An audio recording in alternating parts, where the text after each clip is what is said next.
Hello everyone, मैं नरेंद्र सिंह शेखावत हमारे YouTube channel Geeta science hub में आपका स्वागत करता हूं।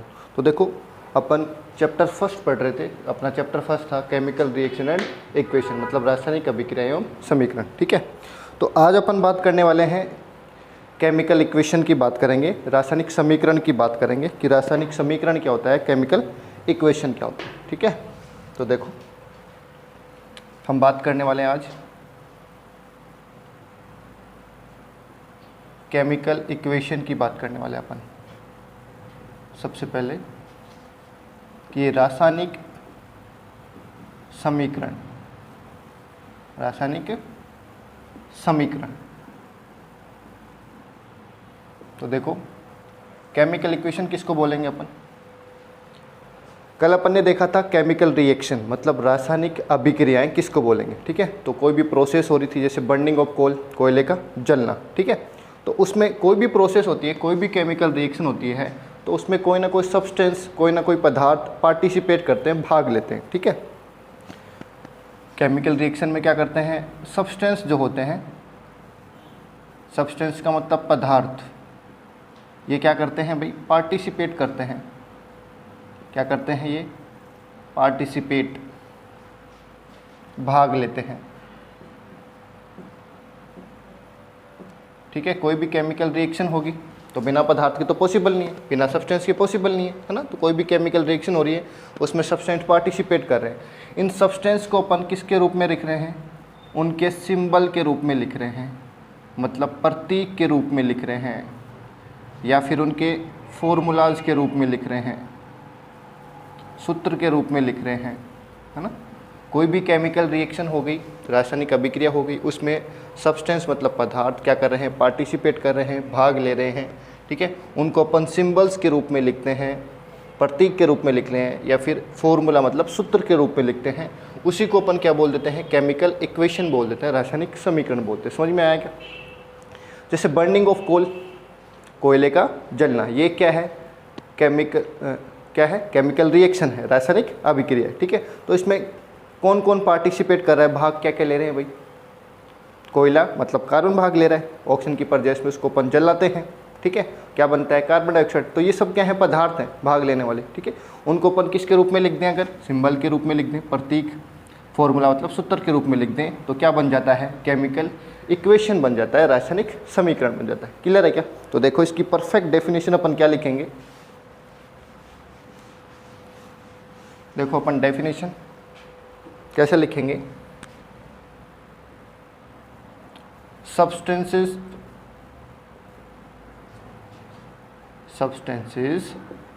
participate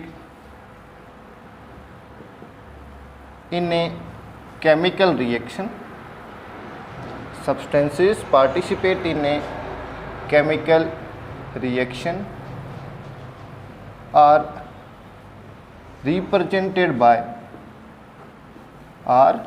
represented by their formulas, their symbols or formulas is called chemical equation, is called chemical equation। तो देखो, ये क्या है? परफेक्ट डेफिनेशन है। Substances participate in a chemical reaction are represented by their symbols or formulas is called chemical reaction। ठीक है, कोई भी केमिकल रिएक्शन हो रही है, उसमें सब्सटेंस पार्टिसिपेट कर रहे हैं, उसको अपन उनके सिंबल्स के रूप में लिख रहे हैं, फॉर्मूलाज के रूप में लिख रहे हैं, तो वो क्या है? Chemical equation. देखो, हिंदी में अपन कैसे लिखेंगे? किसी भी रासायनिक अभिक्रिया, किसी भी रासायनिक अभिक्रिया में भाग लेने वाले, किसी भी रासायनिक अभिक्रिया में भाग लेने वाले पदार्थों को उनके प्रतीक या सूत्र के द्वारा के द्वारा प्रदर्शित किया जाता है, के द्वारा प्रदर्शित किया जाता है, इसे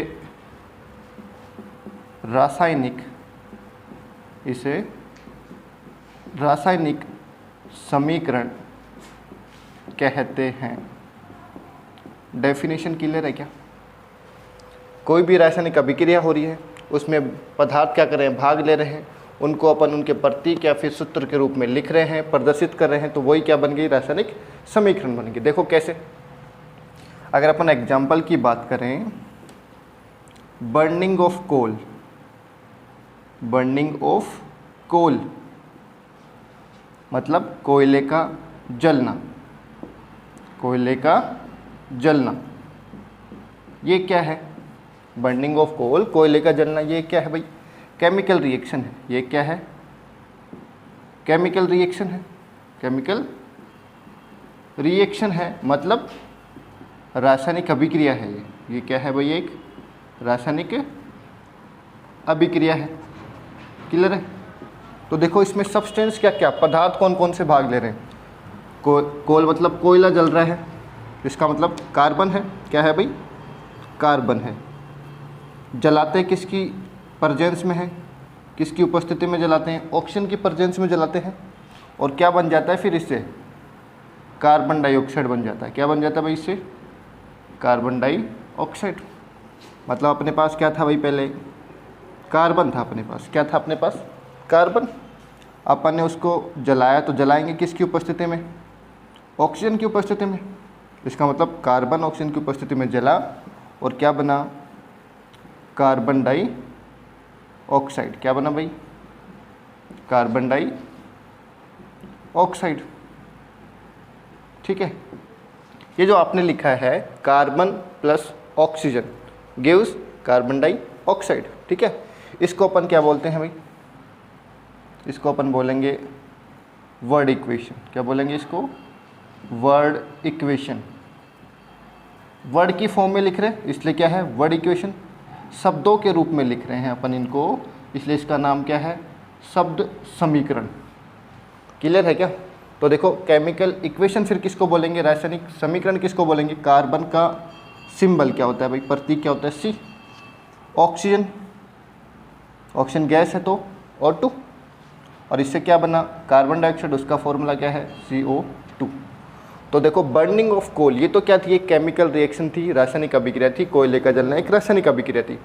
उसमें क्या क्या पदार्थ भाग ले रहे हैं? कार्बन भाग ले रहा है, ऑक्सीजन भाग ले रहा है, और फिर उससे क्या बन रहा है? कार्बन डाइऑक्साइड बन रहा है। ठीक है, और उसको अपन उनके सिंबल्स के रूप में लिख रहे हैं, उनके फॉर्मूलाज के रूप में लिख रहे हैं, उनके प्रतीक, उनके सूत्र के रूप में लिख रहे हैं। तो क्या बन जाती है? Chemical equation. कार्बन का सिंबल क्या है भाई? प्रतीक क्या है? सी।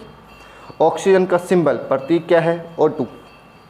ऐसे कार्बन डाइऑक्साइड का फॉर्मूला सूत्र क्या है? CO2। तो जो आपने लिखा C+O2 गिव्स CO2, इसको अपन क्या बोलेंगे? Chemical equation. ये क्या है भाई?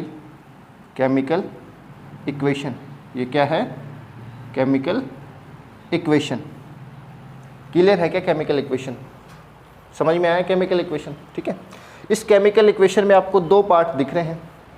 ये एरो है बीच में, इस एरो के एक लेफ्ट हैंड साइड में पार्ट दिख रहा है और एक राइट हैंड साइड में दिख रहा है। एक बाईं तरफ दिख रहा है और एक दाईं तरफ दिख रहा है। ठीक है, ये जो लेफ्ट हैंड साइड वाला जो पार्ट है पूरा का पूरा, बाईं तरफ वाला जो भाग है, उसको अपन बोलते हैं रिएक्टेंट। क्या बोलते हैं भाई? रिएक्टेंट, क्रियाकारक। क्या बोलते हैं भाई? क्रियाकारक या फिर अभिकारक। क्रियाकारक भी बोल सकते हैं, और दूसरा नाम क्या है भाई हिंदी में? अभिकारक। तो एरो के लेफ्ट हैंड साइड वाले जो पार्ट है उसमें उनको अपन क्या बोलते हैं? रिएक्टेंट बोलते हैं, क्रियाकारक या फिर अभिकारक बोलते हैं। राइट हैंड साइड में आपको जो CO2 दिख रहा है, इसको अपन क्या बोलते हैं भाई? प्रोडक्ट बोलते हैं। क्या बोलते हैं इसको? प्रोडक्ट बोलते हैं, उत्पाद बोलते हैं। इतना क्लियर है क्या? इसका मतलब कोई भी केमिकल इक्वेशन है, कोई भी क्या है? केमिकल इक्वेशन मतलब रासायनिक क्या है? समीकरण है। क्या है भाई? रासायनिक समीकरण। तो उसके दो भाग होते हैं। कितने भाग होंगे भाई? कितने पार्ट होंगे? दो। एक रिएक्टेंट वाला मतलब क्रियाकारक या फिर अभिकारक वाला, दूसरा प्रोडक्ट वाला मतलब उत्पाद वाला। यहाँ तक क्लियर है क्या?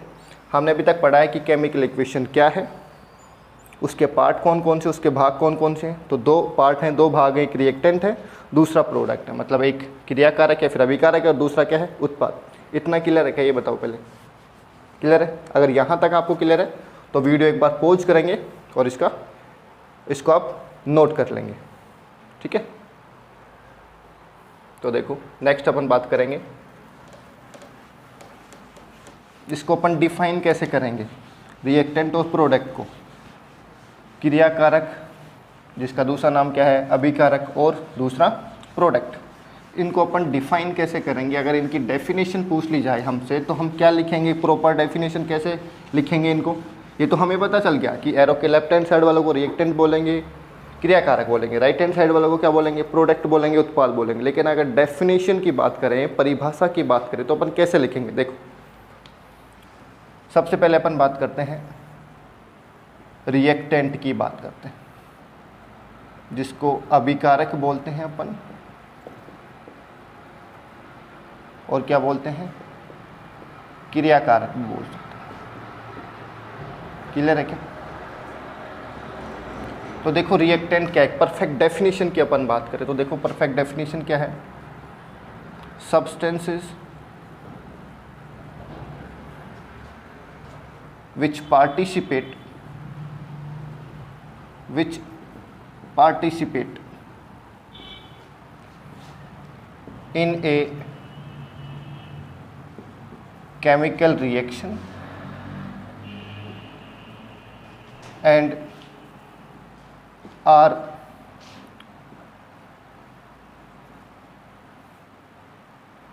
represented एंड आर, रिटर्न भी लिख सकते हैं अपन, रिप्रेजेंटेड भी लिख सकते हैं, तो अपन रिटर्न ब्रैकेट में कर लेते हैं इसको, return in the left hand side of arrow, left hand side of arrow in A chemical equation, left hand side in a chemical equation is called reactants,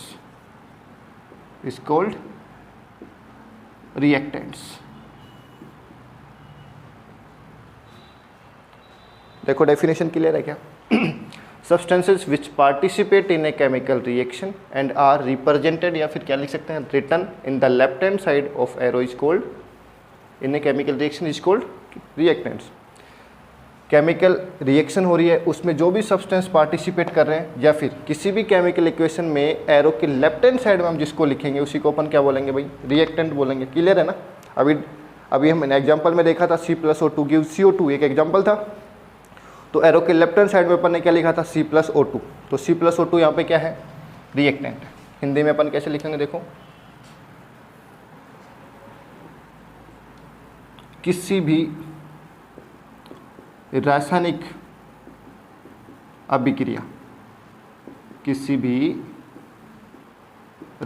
अभिक्रिया में भाग लेने वाले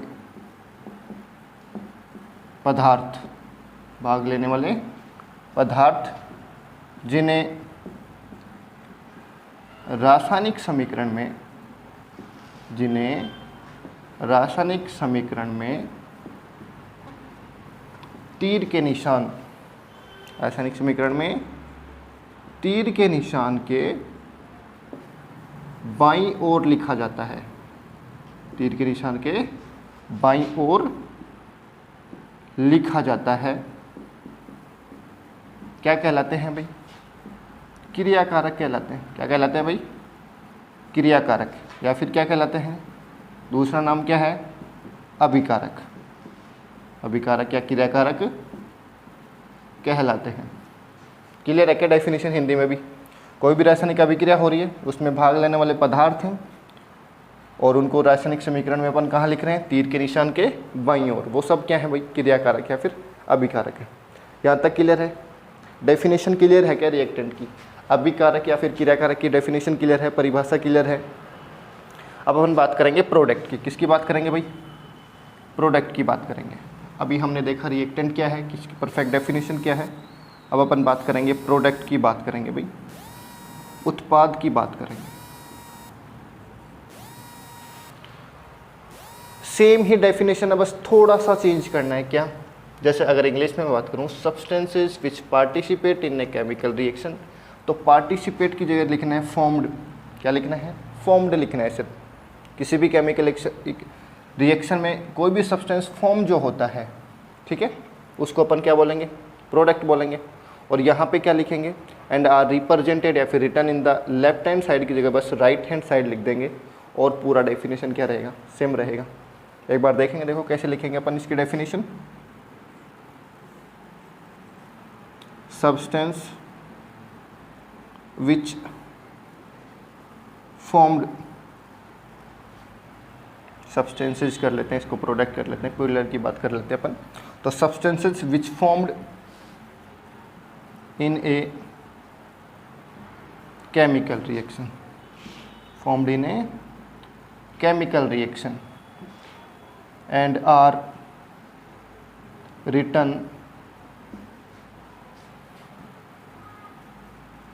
on the right hand side, on the right hand side of arrow in a chemical equation, in a chemical equation are called product, are called product। definition clear है? substances which formed in a chemical reaction and are written on the right hand side of arrow is called in a chemical equation are called product, है ना। तो देखो हिंदी में क्या लिखेंगे? किसी भी रासायनिक अभिक्रिया, किसी भी रासायनिक अभिक्रिया में बनने वाले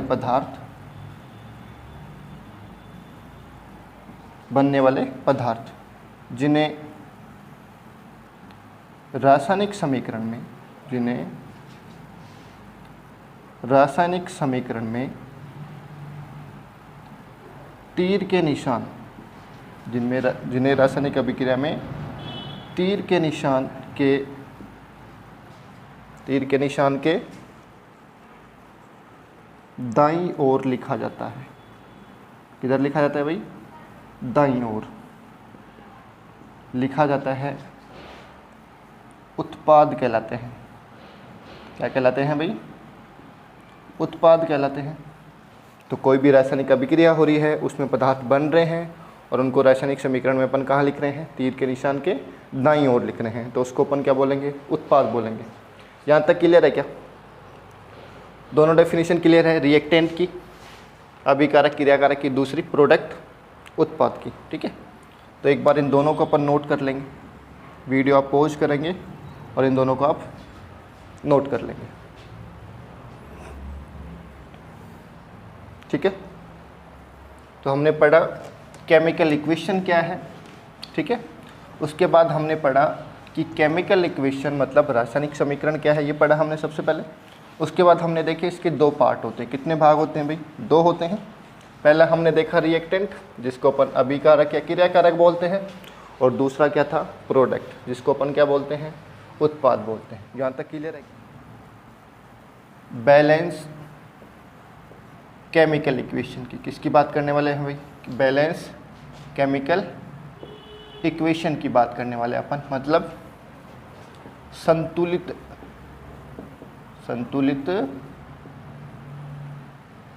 रासायनिक समीकरण, संतुलित रासायनिक समीकरण एक वर्ड आ गया। अभी तक तो हमने पढ़ा था सिर्फ क्या देखा था? Chemical equation. क्या देखा था? सिर्फ और सिर्फ केमिकल इक्वेशन, रासायनिक समीकरण पढ़ा अभी तक। इसके आगे एक वर्ड ऐड हो गया, क्या? बैलेंस। क्या वर्ड ऐड हो गया? बैलेंस, संतुलित। इसका मतलब बैलेंस केमिकल इक्वेशन क्या है, संतुलित रासायनिक समीकरण क्या है। नाम से ही पता चल रहा है बैलेंस, संतुलित। इसका मतलब बैलेंस होगी, वो संतुलित होगी। बैलेंस का यहाँ पे मतलब क्या है भाई? तो देखो बैलेंस का मतलब ये है, आपने एग्जाम्पल में लिखा था C+O2 गिव्स CO2। यहाँ पे बैलेंस का मतलब क्या है, ये आपको एरो दिख रहा है। एरो के लेफ्ट हैंड साइड वालों को अपन ने क्या बोला था भाई, रिएक्टेंट बोला था। क्या बोला था भाई, रिएक्टेंट बोला था, क्रियाकारक बोला था, या फिर अभिकारक बोला था। और राइट हैंड साइड वालों को अपन ने क्या बोला भाई, प्रोडक्ट बोला था। क्या बोला था भाई, प्रोडक्ट बोला था। ठीक है, तो यहाँ पे बैलेंस केमिकल इक्वेशन का मतलब क्या है, संतुलित रासायनिक समीकरण का मतलब क्या है। ये एरो है, एरो के लेफ्ट हैंड साइड में नंबर ऑफ एटम्स, एरो के लेफ्ट हैंड साइड में नंबर ऑफ एटम्स, इस एरो के बाईं साइड में परमाणुओं की संख्या और दाईं साइड में परमाणुओं की संख्या, मतलब राइट हैंड साइड में नंबर ऑफ एटम्स क्या होगा, अगर सेम होगा, नंबर ऑफ एटम्स क्या होगा, सेम।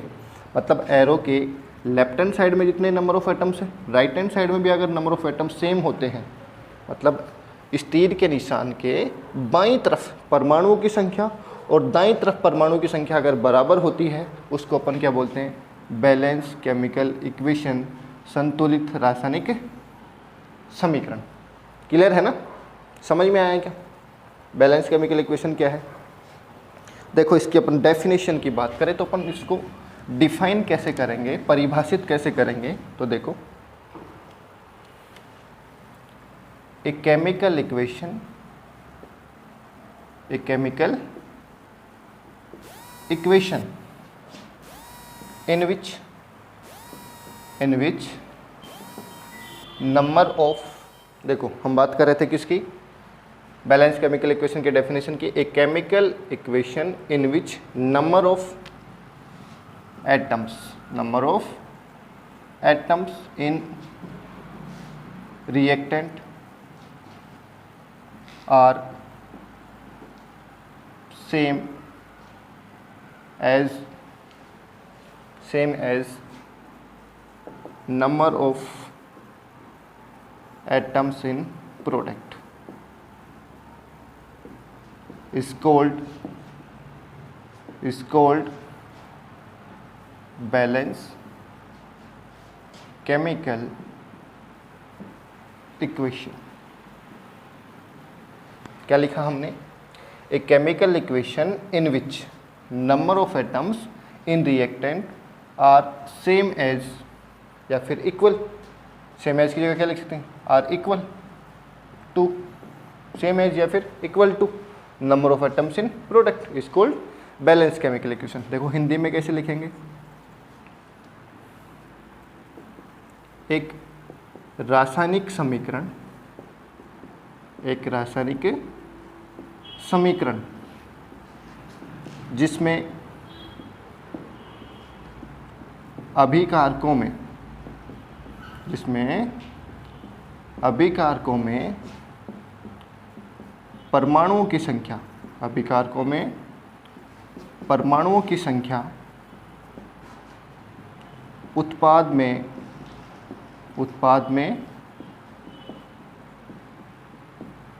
परमाणुओं की संख्या, उत्पाद में परमाणुओं की संख्या के बराबर होती है, उत्पाद में परमाणुओं की संख्या के बराबर होती है।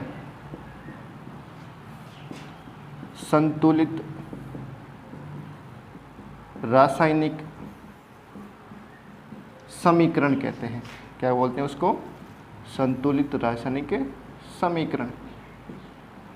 बताओ डेफिनेशन क्लियर है क्या। हिंदी में क्या लिखा, एक रासायनिक समीकरण जिसमें अभिकारकों में परमाणु की संख्या उत्पाद में परमाणु की संख्या के बराबर होती है, क्या बोलते हैं, संतुलित रासायनिक समीकरण। यहाँ तक क्लियर है क्या। वीडियो पॉज करके एक बार इस डेफिनेशन को अपन नोट कर लेंगे। एक परफेक्ट डेफिनेशन है बैलेंस केमिकल इक्वेशन की, संतुलित रासायनिक समीकरण की। ठीक है, अब अपन बात करेंगे कि किसी भी केमिकल इक्वेशन को अपन बैलेंस कैसे करते हैं। अपने पास क्या दी जाएगी, अपने को एक केमिकल इक्वेशन दी जाएगी, रासायनिक समीकरण दिया जाएगा और हमें उसको क्या करना है, बैलेंस करना है, संतुलित करना है। बैलेंस का मतलब क्या समझे हम, बैलेंस का मतलब एरो होगा, एरो के लेफ्ट हैंड साइड में नंबर ऑफ एटम्स और राइट हैंड साइड में नंबर ऑफ एटम क्या होंगे, अगर सेम हो जाते हैं, बराबर हो जाते हैं, इक्वल हो जाते हैं, तो इसका मतलब वो क्या होगी, इक्वेशन बैलेंस होगी। मतलब कोई रासायनिक समीकरण है, उसमें तीर के निशान के बाईं तरफ परमाणु की संख्या और दाईं तरफ परमाणु की संख्या अगर क्या हो जाती है, बराबर, तो इसका मतलब वो रासायनिक समीकरण क्या हो गई भाई, संतुलित हो गई। क्लियर है? ठीक है। तो अपन क्या सीखेंगे, अपन अभी अपन सीखेंगे how to balance a chemical equation, मतलब रासायनिक समीकरण को अपन संतुलित कैसे करें। देखो, how to balance a chemical equation, how to balance a chemical equation, रासायनिक समीकरण को संतुलित कैसे करें, ये सीखना है अभी अपने को। ये टॉपिक अपना how to balance a chemical equation, रासायनिक समीकरण को संतुलित कैसे करें। संतुलित का मतलब समझ में आ गया क्या, बैलेंस का मतलब समझ में आ गया क्या? तो देखो, यहाँ पे अपन एक मेथड काम में लेते हैं। क्या काम में लेते हैं? इसके लिए एक मेथड काम में आता है, एक तरीका होता है इसका, इसकी एक विधि होती है। मेथड होता है इसको बैलेंस करने का, संतुलित करने का, तरीका होता है, विधि होती है, उसको अपन बोलते हैं hit and trial method. Hit and trial method बोलते हैं उसको, हिंदी में भी ये लिखेंगे बेटा, हिट एंड ट्रायल विधि, है ना। तो अगर एक छोटा क्वेश्चन आपसे पूछ लिया जाए कि केमिकल इक्वेशन को अपन बैलेंस कैसे करेंगे, रासायनिक समीकरण को संतुलित कैसे करेंगे, तो कौन सा मेथड यूज लेते हैं अपन वहाँ पे? Hit and trial method, hit and trial Vidhi. Clear है क्या? देखो, ये सीखने से पहले अपने को ये पता होना चाहिए कि नंबर ऑफ एटम्स काउंट करने आने चाहिए। अगर आप नंबर ऑफ एटम्स काउंट करने नहीं सीखेंगे तो आप इक्वेशन बैलेंस नहीं कर पाएंगे। मतलब परमाणु की संख्या अगर आपको किसी भी समीकरण में, अपन किसकी बात कर रहे थे कि किसी भी केमिकल इक्वेशन में अपने को नंबर ऑफ एटम्स पता होना चाहिए। रासायनिक समीकरण में क्या पता होना चाहिए? परमाणु की संख्या, तभी आप बैलेंस कर पाओगे, संतुलित कर पाओगे। आज अपन सिर्फ ये ही देख रहे हैं कि नंबर ऑफ एटम्स कैसे पता चलेगा। जैसे यहाँ पे C+O2 एक इक्वेशन है, एक इक्वेशन अपन लिख रहे हैं C+O2 गिव्स CO2। एरो के लेफ्ट हैंड साइड में और राइट हैंड साइड की बात करेंगे, बाईं तरफ और दाईं तरफ की बात करेंगे। तो आपको लेफ्ट हैंड साइड में C कितने दिख रहे हैं बताओ? एक दिख रहा है क्या? दिख रहा है ना एक। कार्बन का जो एटम है, कार्बन का परमाणु की संख्या कितनी है? एक है। और राइट हैंड साइड में भी कितनी है भाई? एक ही है क्या? ऑक्सीजन कितने देखो इधर, एरो के इधर देखो, टोटल कितने हैं? 2। और इधर भी कितने हैं? 2। तो देखो ये तो पहले से ही बैलेंस है, पहले से ही संतुलित है। समझ में आया क्या? अभी सिर्फ अपन बैलेंस करना नहीं सीख रहे, नंबर ऑफ एटम्स देख रहे हैं अपन। लेफ्ट हैंड साइड में कार्बन कितना है? एक दिख रहा है आपको, इधर भी कितना है? एक। ऑक्सीजन कितने दिख रहे हैं लेफ्ट हैंड में? 2। और इधर भी कितने? 2। बस यही सीख रहे हैं। देखो नेक्स्ट एक और देखते हैं अपन। जैसे आपको दिया है Al2SO4 का होल थ्राइस और आगे लिखा हुआ है 2। आपसे पूछा जाए अगर इसमें कि एल्यूमिनियम, ये जो आपको Al दिख रहा है, Al का मतलब एल्यूमिनियम, तो इसमें एल्यूमिनियम के एटम कितने हैं, एल्यूमिनियम के परमाणु कितने हैं? तो बताओ कितने हैं? आप ये देख के बताएंगे Al2 आपके अकॉर्डिंग क्या है? 2 है? नहीं। देखो आपने मैथ में पढ़ा होगा, इस तरीके से आप मैथ पढ़ा होगा आपने कि XY है, इसके अगर अपन 2 लगा देते हैं, इसका मतलब ये 2 क्या हो रहा है? इससे मल्टीप्लाई हो रहा है क्या? तो इसको अपन मैं अलग अलग लिखूँ तो कैसे लिखूँगा? 2 × x बराबर 2x। ऐसे ये 2 किससे मल्टीप्लाई हो रहा है? y से भी, तो 2 × y क्या हो गया? 2y। इसका मतलब इसमें x कितने हैं? 2 हैं और y कितने हैं? 2।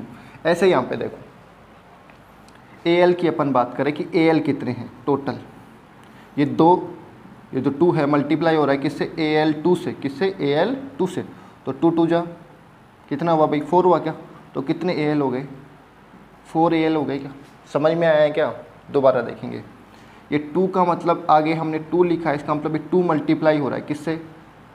Al2 से, क्योंकि अपने को एल्यूमिनियम के परमाणु की संख्या निकालनी है, एल्यूमिनियम के एटम का नंबर अपने को फाइंड करना है। तो 2 मल्टीप्लाई किस होगा Al2 से, तो 2 × 2 कितना हो गया 4, Al कितने हो गए 4। यहाँ से अपने को S देखना है, सल्फ़र देखना है, तो 2 पहले से लगा हुआ ही है इंटू S ऐसे कैसे लिखा हुआ है, ठीक है।